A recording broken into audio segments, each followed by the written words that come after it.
I think there's an excitement in the air today, and I applaud all of you for coming out in this potentially exciting storm that's coming. I always I feel this kind of joy of anticipation for the beauty that storms bring, but also an anxiety about preparation. Will we lose power? I always loved Grandma Moses's portrait of "It snows, oh it snows." I think partially because it captures some of that excitement and beauty. I've attended the first 2 nights of the Global Oneness Summit, which challenges us to set a daily intention, coming from a place of love or calm versus fear, anger, or anxiety. That isn't always easy these days, but it's a worthy challenge. Do we have any visitors here today who'd like to introduce themselves? If not, visitors are always, if you don't feel like introducing yourself, but you're here, visitors are always invited to sign the guest book in the back of the sanctuary. And there are also assistive hearing devices and large print programs and hymns available at the table at the back of the church. And remember to quiet your cell phones, and Tatum is here there he is, for doing childcare later on in the service. After church today, there is a potluck downstairs in the social hall, which will be followed by our annual meeting. Please don't be put off by the potluck aspect. We always have plenty of food and all are welcome. The annual meeting is for members to vote on our 2026 budget, as it tells you about in the program. If you'd like to be able to vote, it's not too late to become a member, joining the church today by simply signing the big book, which is in the back of the church, and you would see Ann Winya. Our opening words this morning, initial words, are from Mohsen Mandawi, who posted the statement, "We are on the verge of a massive shift. We must stay rooted in nonviolence, unite and speak up against social injustice from a place of love, not fear. The outcome will be decided by the people, not by tyrants or the weapons industry, including big tech and finance giants. 2026 is a year of serious transformation. It could go either way, and that's why your voice is essential." I'm also going to share a couple of excerpts from letters that I received this week. And one was from a local person who I don't know, who is a protester at Tribal Park. And he says, "Hey folks, I wanted to write because I legitimately don't know what the national news coverage of Minneapolis is like right now, but I can't imagine it's doing things justice. However bad you think this is, it's worse. Minneapolis and St. Paul public schools have gone virtual. Many businesses are shut down. Both cities have stopped ticketing abandoned vehicles because there are so many cases of ICE snatching up the drivers and leaving their cars in the middle of the street. Do whatever you can safely do to protest and/or contact your elected officials. It does not feel like hyperbole to say the soul of the country is at stake." And that was written before the second thing happened, which one person referred to as being similar to when the second tower in New York came down, like we all saw the first and didn't see the second one coming. I contacted a cousin of mine who lives in Minneapolis, and she was saying that their little church, which I don't think is affiliated with anyone in particular, but what they're doing is picking up food and diapers and those kinds of things and delivering them to immigrants who are afraid to leave their homes to go get what they need. And I feel like that's a really important contribution. The other excerpt is from a letter our daughter Heather Marinello sent out advertising an upcoming talk she's giving on the status of immigration in Massachusetts, which is moved from tomorrow night to next Monday because of the weather. She says, "Hi there.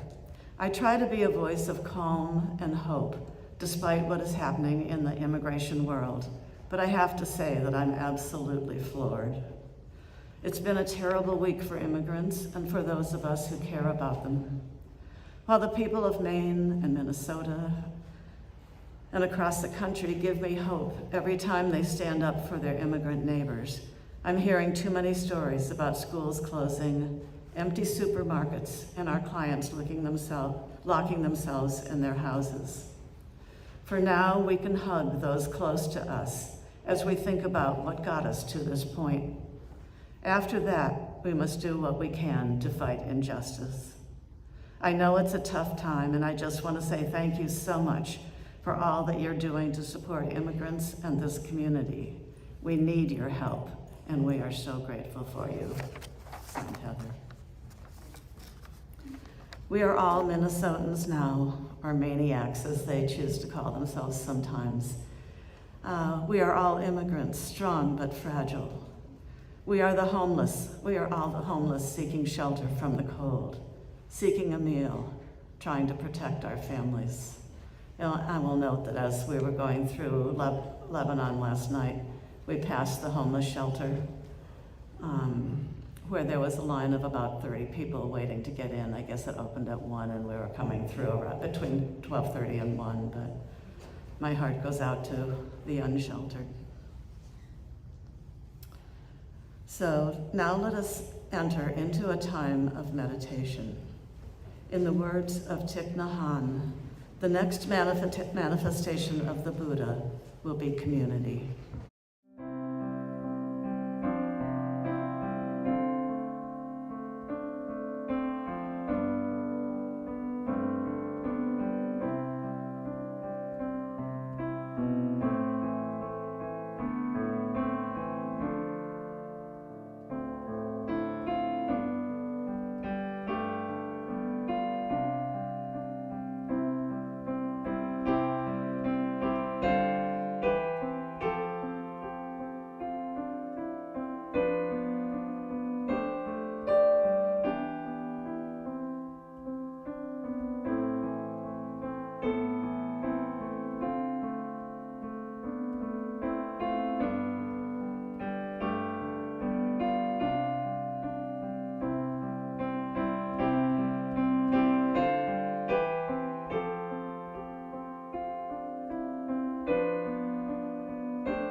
One day, we will throw our caps into the air in celebration, like a graduation, as if we were joyfully stepping into a brave new world.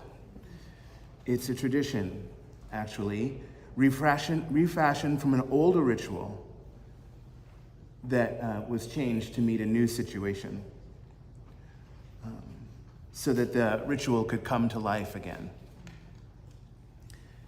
Hymn number 154 in Singing the Living Tradition in your gray hymnals is a song that a young Jewish man from Minnesota refashioned when he came out with Blowing in the Wind in 1962. You can hear the relationship in the melodies. I think it's a very cool thing that how many roads must a man walk down started as no more auction block for me, no more, no more, no more, no more auction block for me, many thousands gone. It's very cool because these two songs make us family. A person who grows up in rural Minnesota can be related through the arts with a person who grows up 24 years later in suburban New Jersey, even though we've only met in music, just because our souls have touched. When Jesus said, "Welcome, stranger," When Jesus said, we're all God's children, when Jesus said, love thy neighbor, he was talking about touching souls. He was talking about beloved community. That's what they're defending in Minnesota right now. They're defending the best of what it means to be American. Being an American is hard.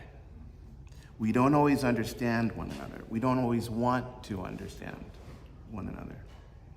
And we don't always understand ourselves. And here we have some work to do. Many Thousands Gone is an essay by James Baldwin. In it, he wrote, the ways in which the Negro has affected the American psychology are betrayed in our popular culture and in our morality. In our estrangement from him is the depth of our estrangement from ourselves. In our estrangement from him is the depth of our estrangement from ourselves. So I really love the piece that we just sang. I'm gonna lift my brother, my sister, my sibling up. They are not heavy. If I don't lift them up, I will fall down. We are connected in this way. We can graduate into a world in which that connection is more visceral. How can we refashion Baldwin's words and apply them today? Here again, we have some work to do. Good morning, wanderers and worshipers. It's good to be together. From Wikipedia come these words about a famous painting called The Problem We All Live With. Do you know this painting? In 1964, Norman Rockwell painted it, and it is considered an iconic image of the civil rights movement in the United States. It depicts a young Ruby Bridges, a 6-year-old African-American girl, on her way to William Frantz Elementary School in an all-white public school on November 14th of 1960, during the New Orleans school desegregation crisis. Because of the threats of violence against this child, she is escorted by 4 deputy U.S. Marshals. The painting is framed so that the marshals' heads are cropped at the shoulders, making Bridges the only fully visible person. And on the wall behind her is written a racial slur, the N-word, and the letters K, K, K in graffiti. A smashed and splattered tomato is thrown against the wall, is also visible. White protesters not visible, as the viewer is looking at the scene from their point of view. The painting is oil on canvas and measures 36 inches by 58 inches. What a beautiful country we live in.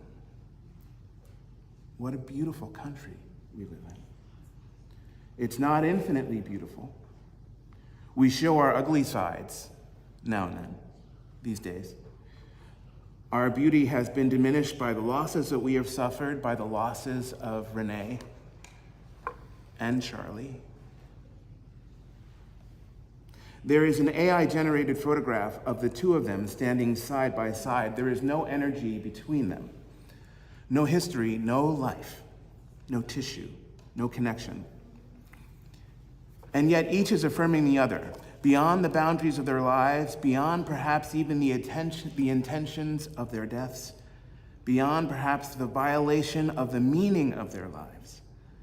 Only in a lifeless artifice of a meta-imagination does this image exist of Renee Nicole Good, looking forward dispassionately, holding a sign that says, "He didn't deserve it."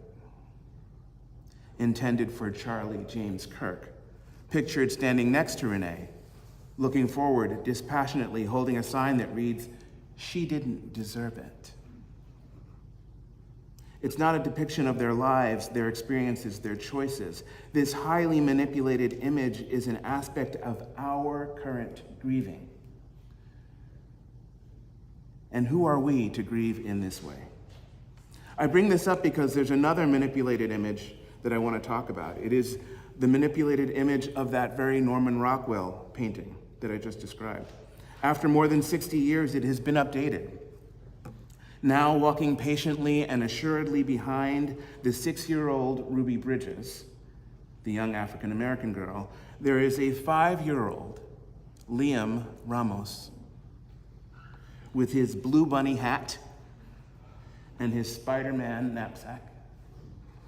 Liam Conejo Ramos, the child that was detained by ICE and flown to Texas a few days ago. Added beneath the graffiti, beneath the N-word and the KKK, is the word immigrant. Seemingly just as violent as profane, and as profane as the two other words.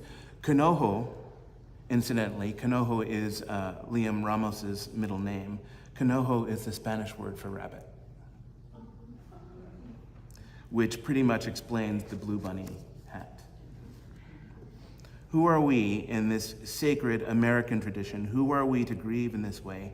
How are we related? Cornel West says, when I think of those who came before, when I think of the many thousands gone that James Baldwin used to talk about with such insight, when I think about the Sojourner Truths and the Harriet Tubmans and the Ida B. Wells Barnetts and the A. Philip Randolphs, the Martin Kings, the Ella Bakers, and the Fannie Lou Hamers. When I think about white brothers like Elijah Lovejoy or Miles Horton, white sister like Anne Breeden or Emily Mann. When I think of Jewish brothers like David Einhorn in the 19th century or Abraham Joshua Heschel or Grace Paley, a Jewish sister. When I think of the Brown brothers like Cesar Chavez, a gay brother like Harvey Milk, or a lesbian sister like Audre Lorde, they are part of the same tradition. It's always been a tradition to say, whosoever will, let him or her come forward if you're ready to make certain moral choices, political commitments, and pay a cost. It's a tradition that raises the most fundamental question of what does it mean to be human? And further, what does it mean to be human in America? We are struggling with this question all across the country right now. We are struggling with this question in Minnesota. Written into my script were these words: Michael, could you help me with something? I need your help this morning. Written into this script. In the deepest way possible, I need your help with some music. Can I teach you a melody that you can then teach to the choir? I'm reading what I wrote because when I walked in, the choir was singing what I was going to ask Michael to help me with.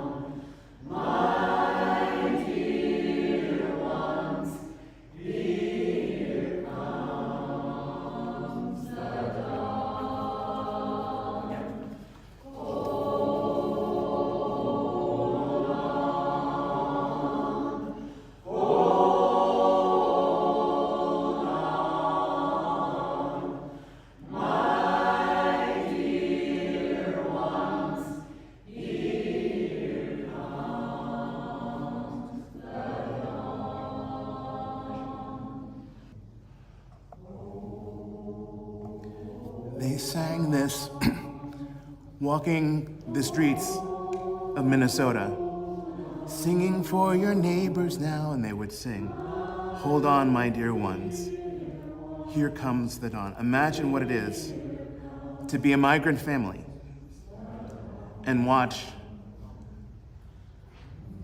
a crowd of hundreds of overly dressed Minnesotans walking down the street singing these words, hold on, my dear ones, here comes the dawn. That's not the dawn that breaks in the east, that's the dawn that breaks in the center. Will you sing with them? Hold on, all of us, please. Hold on, my dear ones, here comes the dawn. They carried signs that said, hands off my neighbors. They carried a sign that says, hands off my neighbors. We sing this to protect the best that is within us, to protect the best in us becoming possible, even if we've never seen this side of ourselves before, and especially if we've never seen this side of ourselves before, the part of ourselves that flows from a well that has long run dry. We do not let the world rob us of that which is so dear. Thank you. They can't take that away from me. They can't take that away from you. They can't take that away from us. No matter what they do, we are lions now. We are no longer young.